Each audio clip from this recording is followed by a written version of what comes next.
Doctor, ഈ metabolic surgery എന്ന് പറഞ്ഞാൽ എന്താണ്? മെറ്റബോളിക് സർജറി എന്ന് പറഞ്ഞാൽ നമുക്ക് ഇപ്പോഴത്തെ ഒരു കറണ്ട് ലിവിങ് സ്റ്റൈലൊക്കെ വെച്ചിട്ട് ലൈഫ് സ്റ്റൈലൊക്കെ വെച്ചിട്ട് ഇപ്പോഴത്തെ കുട്ടികളൊക്കെ കൂടുതലായിട്ട് ഫുഡൊക്കെ ജങ്ക് ഫുഡ്സ് ഉപയോഗിക്കുകയും അപ്പോൾ അങ്ങനെ പിന്നെ ഓവർ വെയിറ്റ് ആവുകയും എക്സസൈസ് ഇല്ലായ്മയിൽ എല്ലാം കൂടെ കാരണം വെയിറ്റ് ഓവറായിട്ട് വരുന്നുണ്ട് നമ്മളെല്ലാവരും കണ്ടുവരുന്നൊരു സാഹചര്യമാണ്. പക്ഷേ ഇത് കാരണം നമ്മളെ ബോഡിയിൽ ഒരുപാട് ചേഞ്ചസ് പുറമേ കാണുന്ന വെയിറ്റ് ഗെയിൻ അല്ലാതെ ഒരുപാട് ചേഞ്ചസ് നമ്മുടെ ബോഡിക്കകത്ത് സംഭവിക്കുന്നുണ്ട്.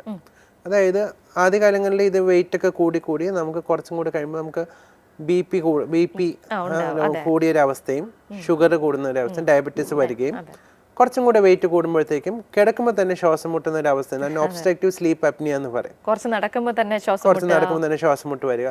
പിന്നെ അടുത്ത സ്റ്റേജ് എന്ന് പറയുമ്പോൾ വെയിറ്റ് കുറച്ചും കൂടുമ്പോൾ ആ മുട്ടൊക്കെ വെയിറ്റ് താങ്ങാൻ പറ്റാത്തൊരു സാഹചര്യം വരുമ്പോൾ ഓസ്റ്റിയോ ആർത്രൈറ്റിസ് എന്ന് പറഞ്ഞ സ്റ്റേജും അതും കൂടെ കഴിയുമ്പോൾ പിന്നെ കുറച്ച് കഴിയുമ്പോൾ ഹാർട്ട് അറ്റാക്ക് വരിക, സ്ട്രോക്ക് വരിക, ഇങ്ങനെ ഇതെല്ലാം ഓരോരോ സ്റ്റെപ്പ് ബൈ സ്റ്റെപ്പായിട്ട് വരുന്ന പ്രോഗ്രസ് ചെയ്യുന്ന ഒരു ഡിസീസാണ്. അപ്പോൾ അങ്ങനെ എല്ലാം കൂടെ നോക്കുമ്പോഴത്തേക്കും നമുക്ക് ഈ ഒരു അസുഖങ്ങളുടെ ഒരു സീരീസ് ഓഫ് അസുഖങ്ങളാണ് മെറ്റബോളിക് സിൻഡ്രോം എന്ന് പറയുന്നത്. അപ്പോൾ മെറ്റബോളിക് സിൻഡ്രോം ഉള്ള ഒരു ട്രീറ്റ്മെൻ്റ് ആയിട്ടാണ് മെറ്റബോളിക് സർജറി എന്ന് പറയുന്നത്.